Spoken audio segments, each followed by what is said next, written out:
Endometriosis oestrogen depended ആയിട്ടുള്ള inflammatory കണ്ടീഷനെയാണ് നമ്മൾ endometriosis എന്ന് പറയുക. അതായത് യൂട്രസിൻ്റെ ഉള്ളിലുള്ള ലൈനിങ്ങിനെ എൻഡോമെട്രിയം എന്ന് പറയും. ഈ ലൈനിങ് യൂട്രസിൻ്റെ ഉള്ളിലല്ലാതെ മറ്റ് ഓർഗൻസിലേക്കും അതുപോലെ തന്നെ യൂട്രസിൻ്റെ പുറത്തേക്കും വളരുന്നതിനെയാണ് നമ്മൾ എൻഡോമെട്രിയോസിസ് എന്ന് പറയുക.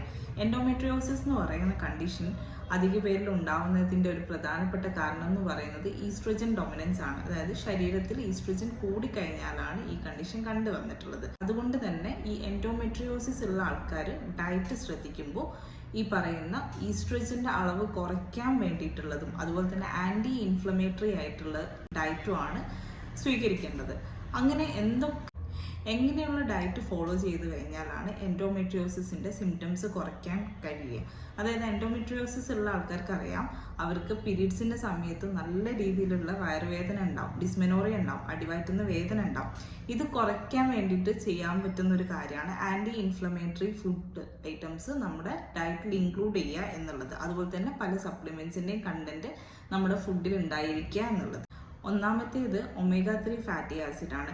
ഒമേഗ-3 ഫാറ്റി ആസിഡ് അടങ്ങിയിട്ടുള്ള ഫുഡ് ഐറ്റംസ് കഴിക്കുക. സീ ഫുഡ് കഴിക്കാം, നട്ട്സ് കഴിക്കാം, പല രീതിയിലുള്ള പ്ലാന്റ് ഓയിൽസിൽ ഒക്കെ ഒമേഗ-3 ഫാറ്റി ആസിഡ് ഉണ്ട്. അതായത് ഓയിൽ യൂസ് ചെയ്യാം, അതുപോലെ തന്നെ സോയാബീൻ ഓയിൽ യൂസ് ചെയ്യാം.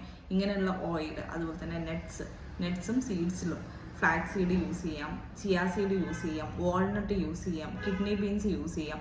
ഇതിലൊക്കെ തന്നെയും ഒമേഗ-3 ഫാറ്റി ആസിഡ് ഉണ്ട്.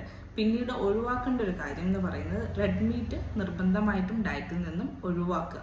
റെഡ് മീറ്റ് അധികമായിട്ട് കഴിച്ചു കഴിഞ്ഞാൽ ഈസ്ട്രജൻ പ്രൊഡക്ഷൻ കൂടുതലായിട്ട് ശരീരത്തിൽ ഉണ്ടാവും. ഇത് കാരണം നിങ്ങളുടെ കണ്ടീഷൻ വേഴ്സ്റ്റ് ആവാൻ ചാൻസ് ഉണ്ട്. അതായത് പെയിനൊക്കെ കൂടാൻ ചാൻസ് ഉണ്ട്, ഹെവി ബ്ലീഡിങ് ഉണ്ടാവാനുള്ള സാധ്യതയുണ്ട്. അതുകൊണ്ട് റെഡ് മീറ്റ് കംപ്ലീറ്റ് ഡയറ്റിൽ നിന്ന് ഒഴിവാക്കുക. മൂന്നാമത്തേത് ട്രാൻസ് ഫാറ്റ് ഒഴിവാക്കുക. ട്രാൻസ് ഫാറ്റ് എന്ന് പറയുമ്പോൾ പാക്ക്ഡ് ഫുഡ് ഐറ്റംസിലും ജങ്കിലുമാണ് ട്രാൻസ് ഫാറ്റ് കാണുന്നത്.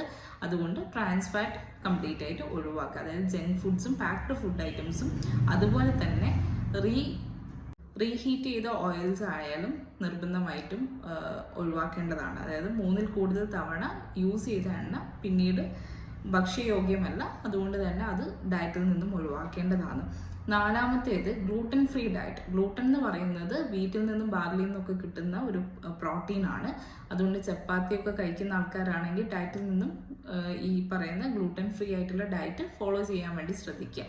അഞ്ചാമത്തേത് ഇതിനു വേണ്ടി സഹായിക്കുന്ന കുറച്ച് വൈറ്റമിൻസിനെ പറ്റിയിട്ടാണ്. Vitamin A, vitamin C, vitamin E. ഈ വൈറ്റമിൻസ് ഒക്കെയും റെഗുലറായിട്ട് എടുത്തിട്ടില്ലെങ്കിലും വീക്ക്ലി ട്വൈസ് ഓർ ത്രൈസ് എടുക്കുന്നത് നല്ലതായിരിക്കും. എക്സസൈസ് നിർബന്ധമാണ്, ഉറക്കം നിർബന്ധമാണ്, വാട്ടർ ഇൻടേക്കും ഈ കണ്ടീഷന് നിർബന്ധമാണ്. അപ്പോൾ ഇത്രയും കാര്യങ്ങൾ ഡയറ്റിൽ ഇൻക്ലൂഡ് ചെയ്ത് കഴിഞ്ഞാൽ നിങ്ങളുടെ സിംറ്റംസിന് ചെറിയ രീതിയിലുള്ള വ്യത്യാസം വരാനുള്ള സാധ്യതയുണ്ട്.